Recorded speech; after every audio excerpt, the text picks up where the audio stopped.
सैद्धांतिक रूप से सही है या वही सच है, वही सत्य है, वही शिव है, वही सुंदर है।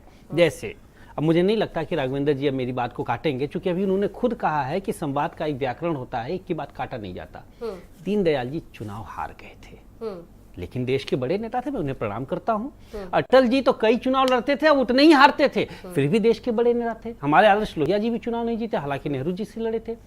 चुनाव जीतने का मतलब नहीं है कि आप आइडियोलॉजिकली करेक्ट हैं। उदाहरण के तौर पे समग्र विकास में पूरी दुनिया में हमारा देश 120वें स्थान पर है। देश की बात कर रहा हूं, 24 में हमें इन्हें हराना है ना, दर्पण दिखा रहे हैं।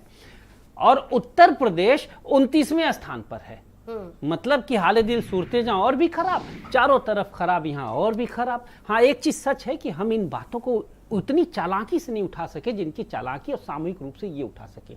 मान्यवर ये तो इतने चालाक लोग हैं, इनमें सामूहिक वृत्ति इतना इनका संगठित है कि यह कब नानक जी को कबीर जी के साथ मिला के संवाद करा देते हैं पता भी नहीं चलता। जब तक ये विपक्ष इनके एक झूठ को पकड़े तब तक दूसरा फेंक देते हैं। अच्छा देखिए, झूठ के बाद दीपक मिश्रा जी लगातार हम लोग कहते हैं कि बहुत झूठ बोलती है भारतीय जनता पार्टी, आपके नेता खुद कहते रहते हैं। जी जी। अब तो क्योंकि आप मान्यवर एक बात है, अब इन्होंने आपके भी नेता हो गए ना। जी जी। तो देखिए, एक सवाल मेरा ये है, ये आप ये बताइए, समाजवादी पार्टी घोषणा पत्र में जो चर्चा करती है उसको कितना क्रियान्वयन करती है? अरे अब देखिए, मैंने कहा ना, सत्ता में ये है, सवाल मुझसे पूछ रहे हैं, यही दम्भ है, सत्ता में ये है। जवाब दे दीपक जी, अच्छा आपके सवालों का।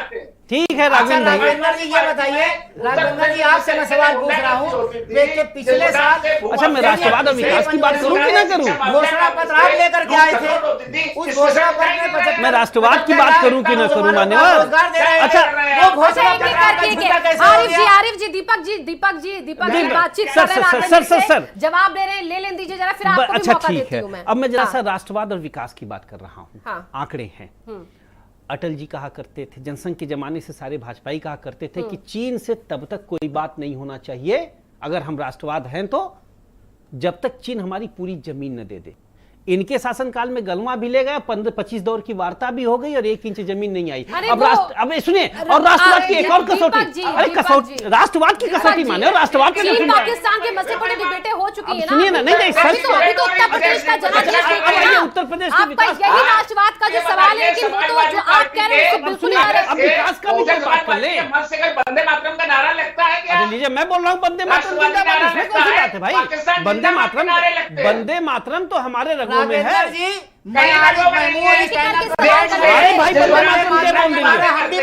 बोल देंगे आरिफ जी, आप कौन से वंदे मातरम की बता से क्या? आजादी के जमाने से ये सब नारे लगते हैं।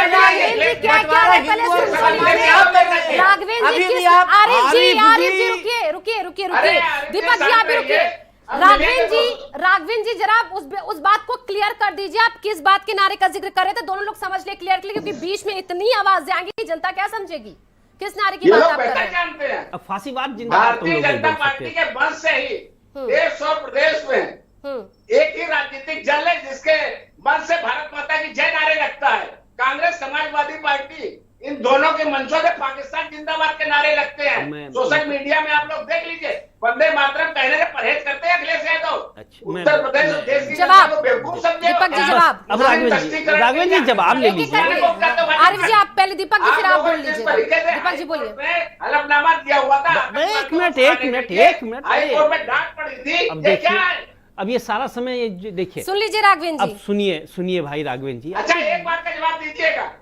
अरे पहले वंदे मातरम का तो जवाब दे दूं श्रीमान, पहले भारत माता का जवाब दे दूं। सुन लिए क्या कह रहे हैं? नहीं, पहले भारत माता का जवाब दे दूं। भारत माता की बात हो रही भाई, भारत माता पर देखिए, पंडित नेहरू ने किताब लिखी है हु इज भारत माता, जिसमें उन्होंने भारत माता को अब देखिए, बता दिया ना, कितना, अब अरे सुनो राघवेंद्र भाई, अब सुनिए ना, अब आप सुन नहीं रहे, अभी इनको कह रहे थे कि बीच में बोलते, फिर बीच में बोलने लगे। अब दीपक जी वो कह रहे थे अखिलेश यादव को गुरेज है भारत माता की जय बोलिए, ये बताइए आप क्या गुरेज है अखिलेश यादव पहले को? इतिहास से तो वर्तमान में नहीं, अभी तो अखिलेश यादव पर सवाल है ना। अखिलेश जी की भी बात करूंगा, पहले इनको शांत तो कर लीजिए।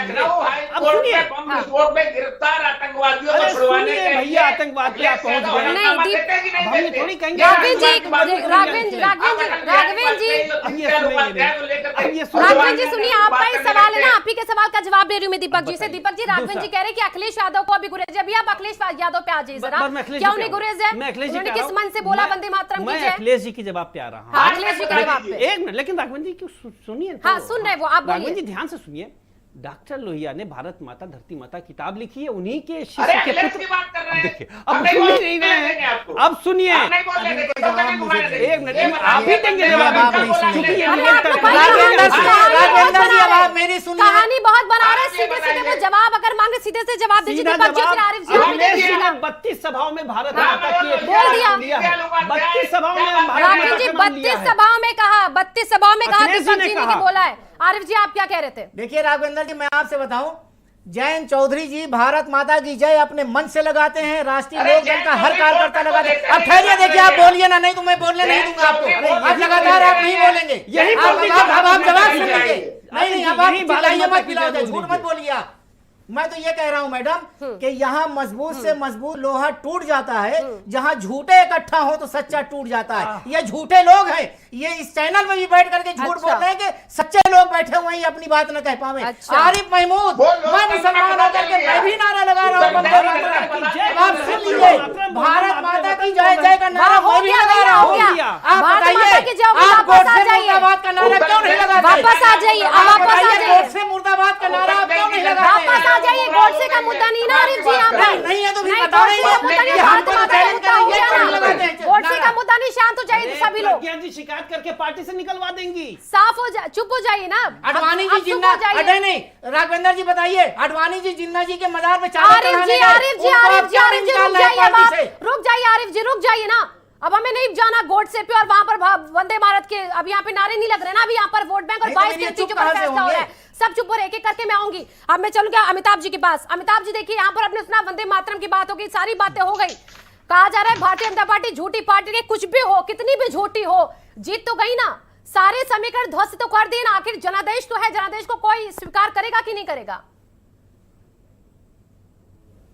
निश्चित तौर पर शिवांगी जी, जनादेश है और उसका पूरा सम्मान है। बीजेपी उसके लिए बधाई की पात्र है कि वो दोबारा सत्ता में आई है, लेकिन इसके साथ एक दूसरा पक्ष भी है, उसको भी ध्यान रखना चाहिए। 41.32% पर बीजेपी खड़ी है और शेष जो मत है वो बीजेपी के खिलाफ भी वोट हुआ है। तो वो जो मत है उसको अगर आप करेंगे, तकरीबन अगर 42% को छोड़ दे तो बाकी का जो मत प्रतिशत है, जिसको मैं बड़ा हिस्सा है मत का, वो तो वो 48% जो मत है वो उन इश्यूज पर पड़ा